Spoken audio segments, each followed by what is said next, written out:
when you think about District 4, and when you think all that District 4 has gone through, and then you stop for a full stop, not a comma, a full respectability to this district, and has really made a difference.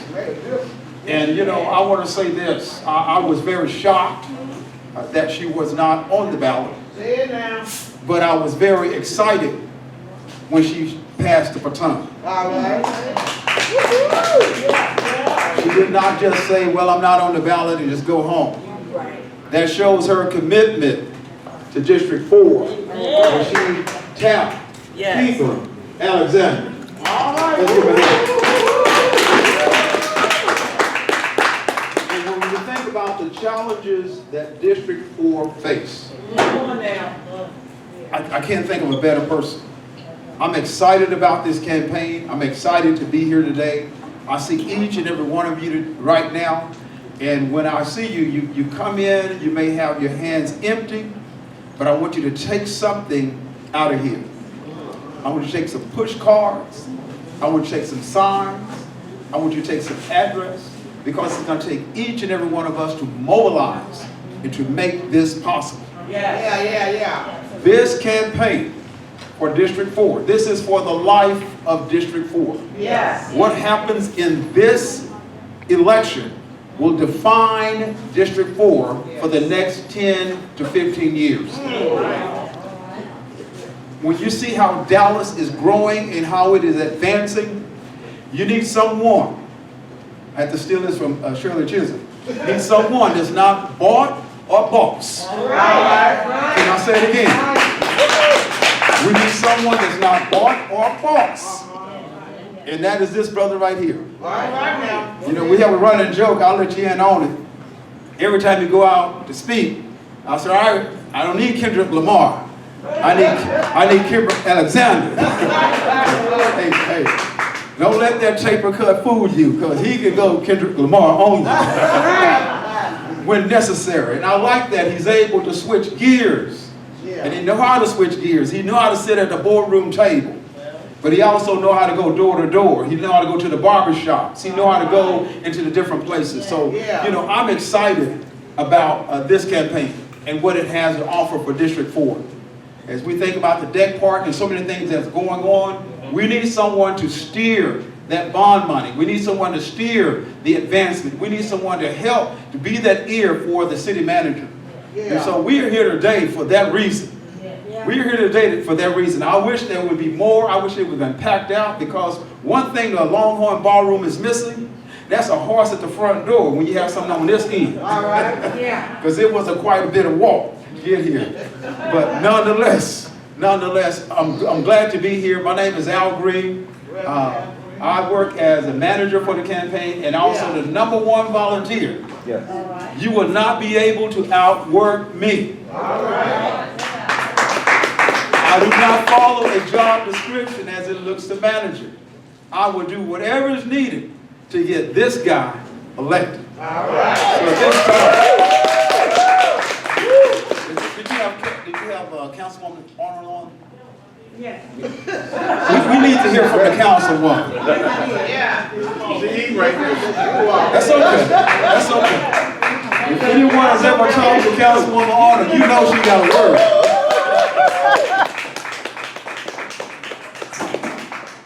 Thank you, Mr. Green, and I was enjoying, and we must give it up for the caterer. All right. I was enjoying the caterer, and we want to make sure that she is a vendor and she can continue to work if she's not in District 4 and the city of Dallas, so we want to make sure we give her a shout out. But just quickly, we are so happy that you all are here today. And as stated, and forgive me for eating, this is so crucial. And I must tell this story because KEBRAN and I didn't just meet with that phone call. KEBRAN and I met some years ago when he was a student at Bishop Dunn School. And so I was able to have him in my classroom. But prior to that, maybe after that, his mother was the principal at Jimmy Tyler Rashier, and that's where all of my children went. So you never know how life is so strange. So, you know, his mom played a very pivotal role in the life of my children. And so it was also an honor just to be able to have him as a student, but to see him grow. And then he lives in the neighborhood. So God works kind of he works in mysterious ways. But I will tell you, this is so critical and crucial. Some of you may or may not know I was in the middle of this term out situation with the charter. And so my commitment was to make sure that we didn't get the lawsuit filed, because there was one attorney who was not, he wasn't bought and he wasn't bossed. And he said, Ms. Arnold, I believe in your case. Also, you know, I had the support. And Mr. Rowland, I don't think I would have gotten there without Mr. Rowland Harris. When I first started hearing what was going on, he said, well, let me know what I can do to help. And because of his help and his belief, he kind of laid some things out for me, and thank God one of those did work out, and we've got the guy who said he believed in it. But with all that, saying all that, we got down to the kind of the final hour, and KEBRAN called the night before the deadline to file. It was the deadline was Friday. He called Thursday night. So he said, will you help me? And I said I would, because I knew at some point I would have to make some decisions. Now, I had every intent, once that court ruled in the way they did, because they did not address the merits of that case. Yeah. But I said, Lord, and I had every intention of moving on to the Supreme Court. I'm just going to tell you that right now. But I had to say this. God, what should I do next? So I said, well, this is what we're going to do. Because one thing about it, I'm going to continue what I got to do on behalf of our community. No community should be disenfranchised in that, with that stroke of a pen, and they not know what's coming on, what's going on. The same thing with me as I sit there. So I'm not going to argue. In that case, what I said, you know what, this is bigger than me. We have to now look at the future of this district. Because that decision didn't just affect me. It's going to affect some candidates, potential candidates who have they have time on their books in terms of being able to come in office. And in a quick nutshell, for example, there's one candidate now, she served 6 years. But if she wins this case, wins the election, she can only serve 2 years. And she's done. Yeah. And so that's really unfair to the community. It's unfair to the city. But I strongly believe in 14-1. And when the Williams and Crenshaw and them filed that lawsuit so that every district could be represented, I believe that districts should have the right to decide who they want to be their voice. So I had to put myself on this side and say, God, I've got to work for the bigger picture for those who will come after me. Yeah. And so that's why we started, and so folks say, why you started late? I don't have an answer for all of that. I just know I have to work in the space that, the season that God gives me to work in. And so that's the season that we're in now. So I believe KEBRAN, and I come up with a lot of stuff, but I believe KEBRAN, who's number 1 on the ballot, can get the job done.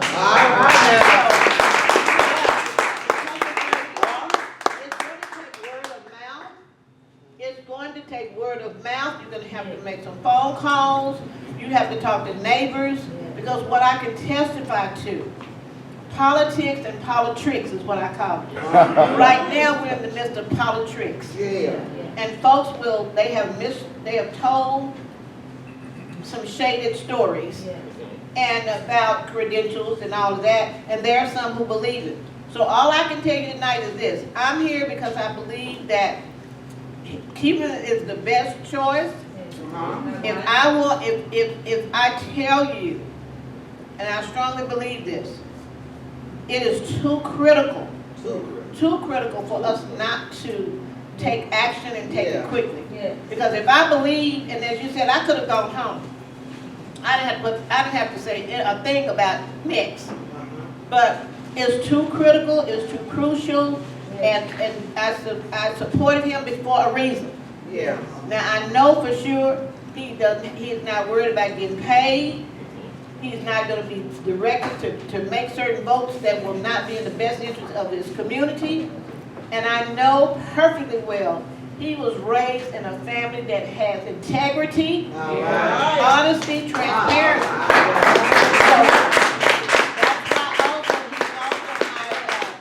Redistricting commissioner. So he's already had a feel of being in this seat because he had to look at the districts and negotiate with the other commissioners about where to draw the lines. He had to look at economics and quality of life. So I believe him strongly. Now, he may not talk as much as I do, but he'll get to that point because you have to learn that everything is a fight when it comes to your district. But it's a better district and a better Dallas. So I simply tell you, if I did not believe it was necessary, I wouldn't have taken the stand. It is very crucial. And understand that there are some obstacles because of the tales that have been told. But all I can tell you is I keep praying on it, but I have to pray and fight. So we have to and thank you so much, Brother Al, for just talking about the fact that you're committed as a volunteer to keep on keeping on. Whatever we've got to do, we have to do it for the good of this district, but more so the city. And I can't emphasize that enough. So what I'm going to tell you is this. I forgot to bring my hat and all that today. But there's another little song out there now, and they said, they ain't going to like it, but I'm going to keep on stepping. So that's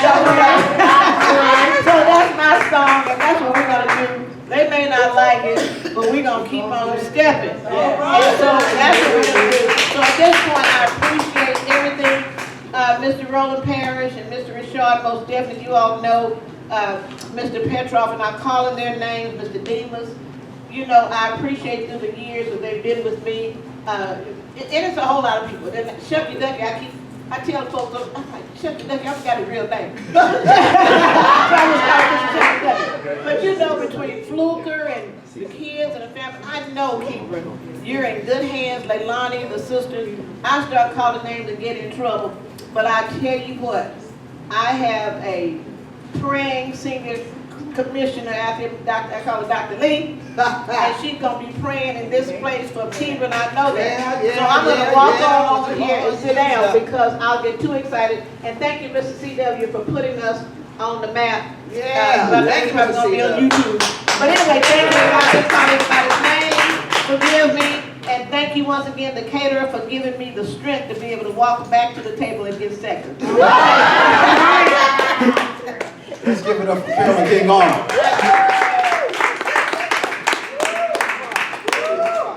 This time we have Lisa will come and share with us. Can we have y'all come over here? Come on. Like they said in church, come on in the room. Come on in the room. All right. Here we go. Leah, okay, all right. Y'all can speak together. So I want to thank everyone for coming out this evening to support my big brother. We're excited about the campaign, and as everyone has said, we are going to need everyone's support. This is a ground effort. We need to get the signs out, the cards out, calls made. I'm prepared to do it. We need donations. I'm all about cash money. So if anybody would like to make a donation, please feel free to stop by the table. KEBRAN, this is his heart, this is his passion. I have always shied away from politics. My brother and my father have been talking about politics my entire life. And I was like, oh my God, talk about something else. But that's his passion. So because he's interested in working for our community, I can't do anything but give him my full support. I had a big assignment at work, and I was like, KEBRAN, let me get through this on the 31st, and now I'm ride or die. We're going to ride this out the next 3.5 weeks.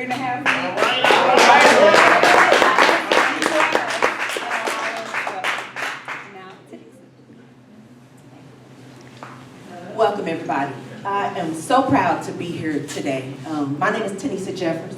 I am from Oak Cliff. My parents have lived in the same house at Ledbetter and Marsalis for 56 years. All right, now. I grew up here. I am most recently the Night Court Magistration Judge in Travis County and was recently elected to be the Judge of Justice of the Peace Precinct 5. KEBRAN has been with me in all 3 of those campaigns. Yeah. Giving his ideas, supporting me, egging me on when I walked out of form mad and cussing because my opponent done lied again.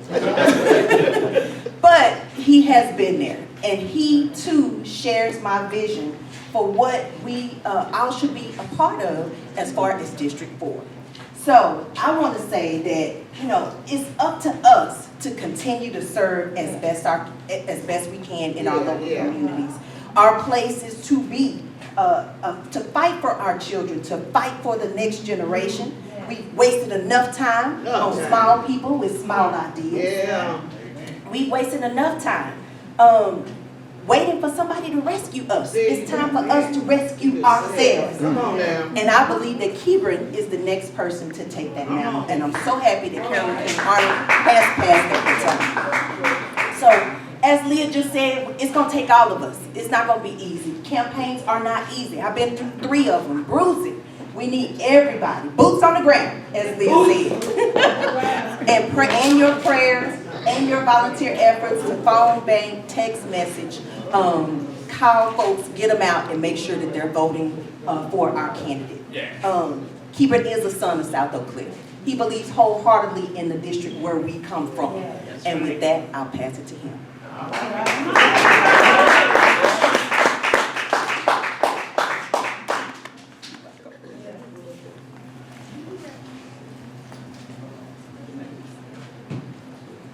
Before I go too deep into my philosophies, I want to point out some things that I've observed over my brief life in the district. When we went to 10-3-1 and Marvin Robinson could not win an at-large seat, that bothered me because there was no one more decent or business-friendly from Black Dallas than Marvin Robinson, and he was a recent franchise owner in Village Fair. It made sense, and yet he couldn't overcome that structural hurdle of at-large. When we finally got 14-1, it was, what is this going to mean for Dallas? We still had districts that ran east-west when it came to black folks, but somehow North Dallas had these diamond-shaped districts that were very compact and very centric to the power brokers in those areas. When did we get our shot? Unfortunately, we've also seen that some people get drunk with power and access to power. And we've had some people whose hands were slapped and some people who did time because they could not pull up when they needed to. So when Miss Arnold came in, I've known Miss Arnold since 1982.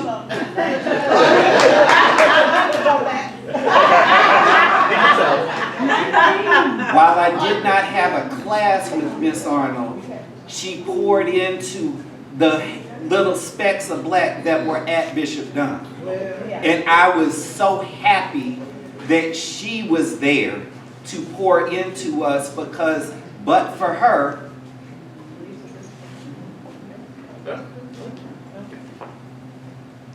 so when I then go to Skyline, the model school of the district at the time, I had administrators who were sick, that there were so many of us that were walking in the door in 1983.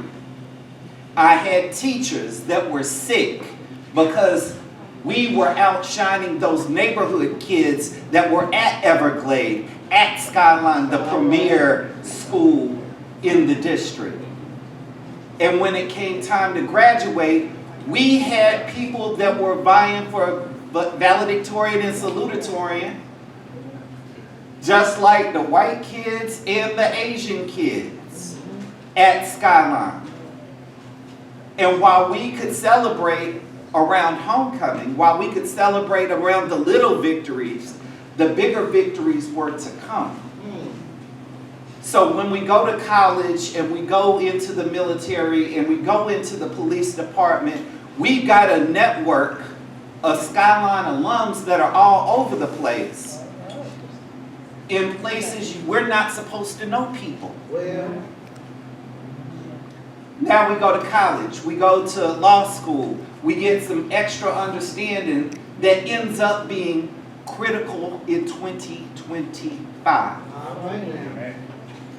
I'm going to put a pin right there to go back to something. Ms. Arnold came into office handicapped. And when I say handicapped, somebody took a sledgehammer to her knees. She was not given information that she was supposed to get if there was to be continuity in the district. She was not given information about people to look out for and tricks that were on the horizon. She literally spent way more time understanding things with no primer than any other black elected official that was a contemporary of hers. That is one of the commitments that she and I have. We are going to have continuity amongst this change in leadership because the district and the district's needs are way too important for an ego to hold up progress. All right. See it. That's it. Amen. Ms. Arnold inherited learned bad behavior on behalf of district residents. They were led to believe that this council person could be Superman and send me down to City Hall. I got this. Send me down to City Hall, I'm going to fix your problem. Send me down to City Hall, you won't need to worry about it. Superman didn't deliver. Oh, well. I'm honest enough, after watching Miss Arnold at work, to acknowledge the fact that Superman has to have super friends in order to get it All done. right. Amen. So we are talking about engaging with the community, educating the community on what's going to be important in the short and long term, empowering the community to address those issues as the community sees fit. And then we got to evaluate how much progress did we make? How do we need to tweak it? What else is left to be done? That's smart, but that hasn't happened all the time. Ms. Arnold got us started. I want to keep it going. When we look at the district, I've been in the district for 49 years. We have a list of issues that is longer than Central Expressway, 75, 35, 30, and 20 put together. Wow. But what are going to be those top 5 issues in 2025? Hold on, before you get too happy with naming stuff, we got a new reality that's coming into play. We are under a voter mandate to pay as a top 5 police force in this area. We are under a voter mandate to hire 400 new officers, and we don't have the capacity to hire 400 new officers. And we've got people who are willing to sue the city because the city's not making enough progress on whatever imagined schedule of activity that these people have. We're going to have a budget that's in excess of $5 billion as a city. But the amount of money that's discretionary money for council members to put towards projects in their districts is going to shrink. Oh yeah, because we've got to increase the amount of money that's going to police and firefighter pay. So we've got a whole lot of numbers that are out there. This isn't time to just say, what's on your wish list? You got it. What's on your wish list? You got it. We've got to look at what those numbers are going to actually mean, how they're going to impact the city's functions. And it's my job to listen to what the city manager brings forth. Are we going to have a deficit? Do we have to come up with extra revenue? Before anybody starts talking about cutting the tax rate, we need to understand what money do we need to meet our existing level of service for police, for fire, for streets, for sewage, and libraries, every other aspect of city government. That's not a sexy conversation, but that's an honest conversation. If we aren't honest with the people that we're asking to vote for us, what are we trying to do by getting over on them? I'm committed not to get over. I'm committed to making sure that the residents hear what the government is able to do, and we make sure that we hear what the district residents want to have happen. So as that pertains to housing, the district is tired of being told this is the best we can do. The district is tired of having someone else's preferred development imposed on neighborhoods with no feedback and no buy-in opportunity from those residents in the area. So is there an ability where we will have investors and developers that are willing to sit at the table with the neighborhood to say, here's what we'd like to do, we want to get your feedback, and we have an agreement by all the principals on how to best move forward. What needs to be tweaked, what's fine as it is. It's not my job to get in the way, it's my job to represent my voters on that horseshoe. I know how to count to 8. And when I look across that horseshoe, District 3, District 4, District 7, District 5, District 6, depending on the issue, District 2.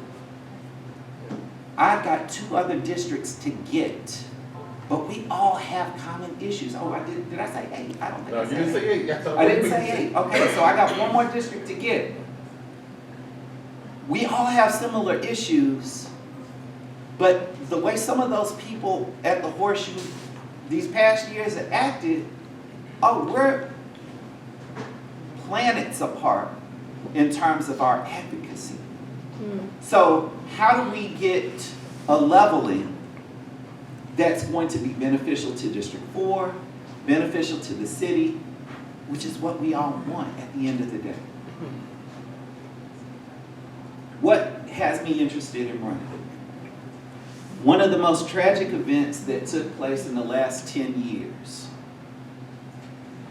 was when that little girl got yanked out of that house, thrown into a trap house right there on Keast, dead, over a bad drug deal.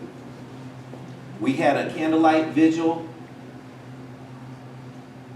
and then silence. The house was razed and then a new one was built. But that community misses that young lady who had developmental challenges. Who's advocating for her interests now? Where's the park that's named after her now? Where are those opportunities for kids to learn how much more this area has to offer? We've got to have hope. We've got to build a bridge to tomorrow so that drug dealers and prostitutes aren't the only people to look up to in the district. Yeah. Especially if you live in certain apartment complexes on the fringe of the district. If our schools are not doing the job that they're supposed to do, in part because of decentralization, where everybody's on their own schedule, everybody's roaming where they want to roam, and we're in the most densely populated charter school area in the city. How do kids see a future for themselves in District 4? When they don't see the schools as being quality, when they don't see the neighborhoods as being quality, they're willing to leave trash everywhere, and they don't see where their money, their bag, is going to come from when it's their time at 18 or older. So I believe that with all these homes that are in existence, we've got to identify where the masonry programs are going to be, where the carpentry programs are going to be. VA hospitals there, but where are our future nurses that are going to serve District 4 going to be educated? Are they going to have to go to a for-profit college, like Western Governors University? Or are they going to have an opportunity to get that apprenticeship, that learning on the job at VA in a community-based nursing center where they can learn, they can grow in their trade, and then they can serve us all as we expect them to be served? We don't have doctor's offices in areas where there are no hospitals. We don't have community clinics that serve everybody. They serve those who are at got to do something now place in their health issue. While Blewett Flowers is an asset, Blewett Flowers is not enough. Where Charlton Methodist has gotten a bad reputation about being the hospital where people go to die, the other part of that conversation is, why are you waiting so long to go? When you go to the hospital and the best they can do is make you comfortable, you've given the doctor an impossible situation to address. So all the slapping walls and glass ain't gonna change. This has been 30 years coming. Let's be honest. Let's be honest about what we want for our kids. Let's be honest about what we want for this district. Economic opportunity, stronger neighborhoods, better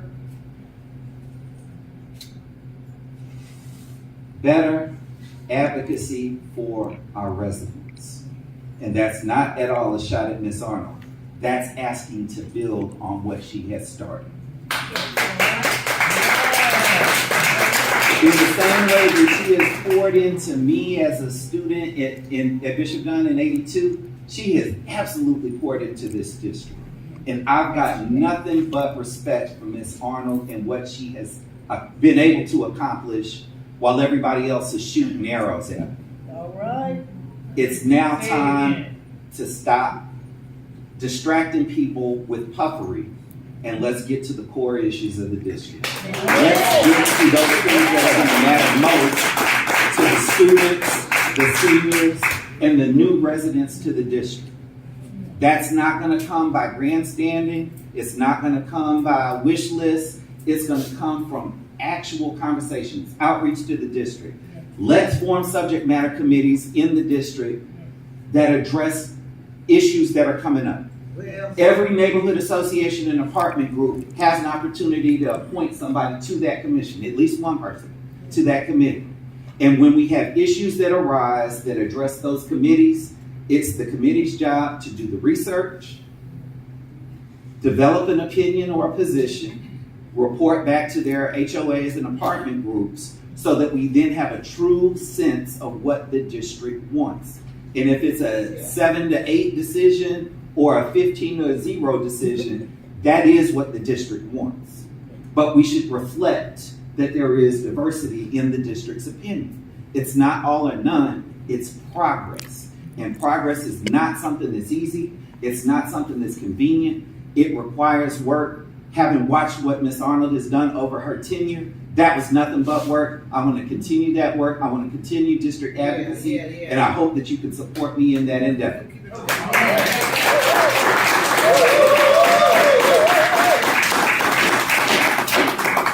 I invited a trustee candidate to this event for a reason, and Natasha, if you would, please. All right.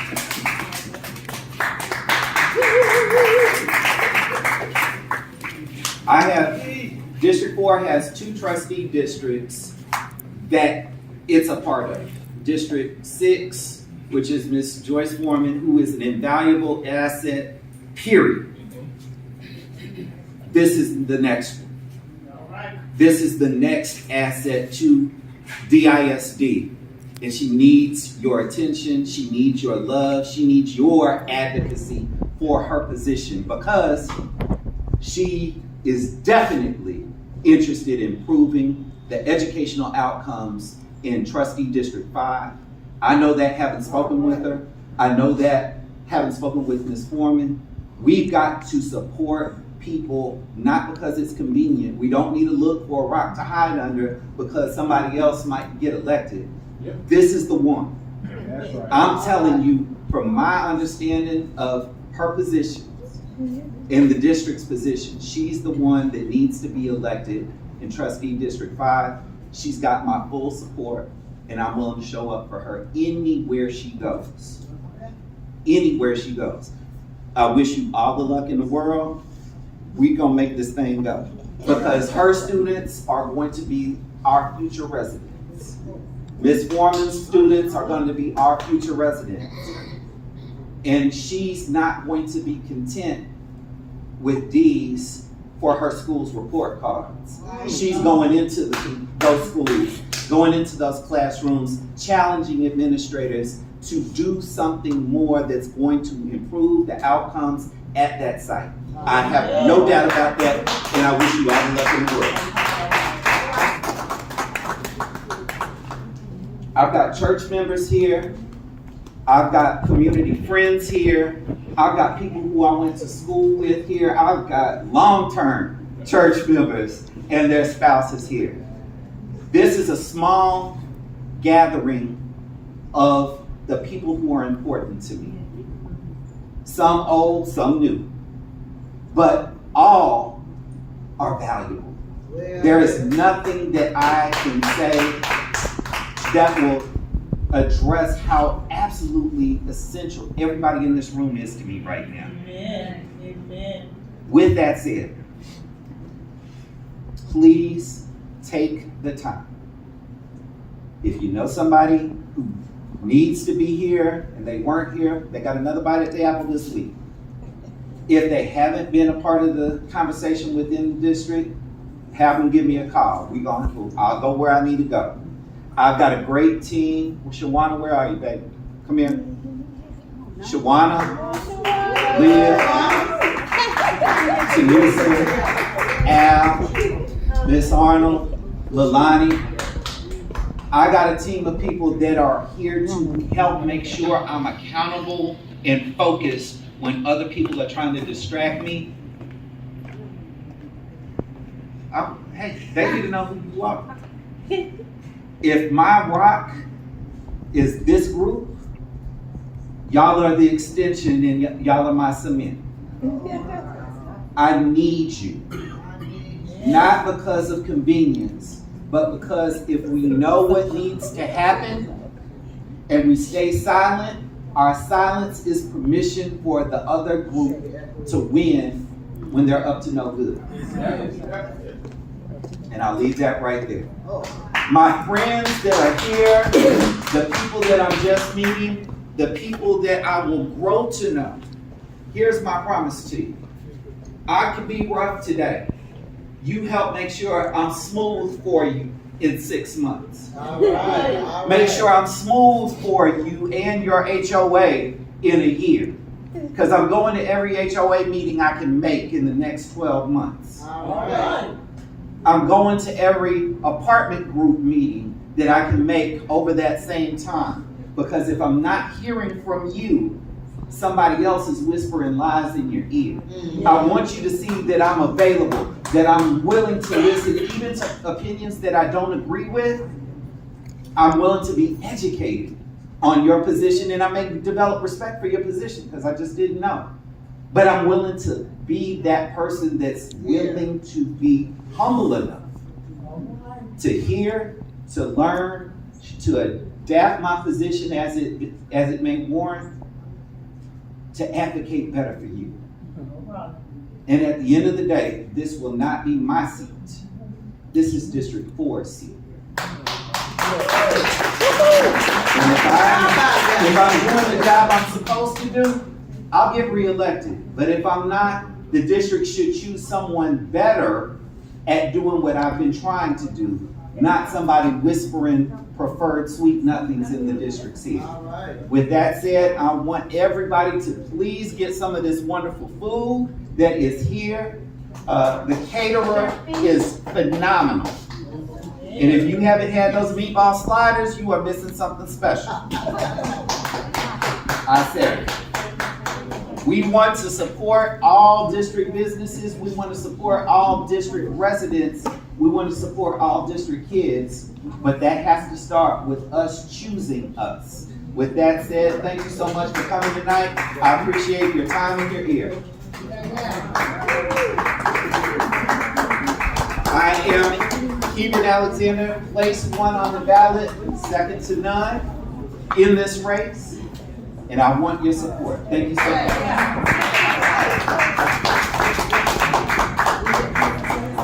Shout out to Chef B.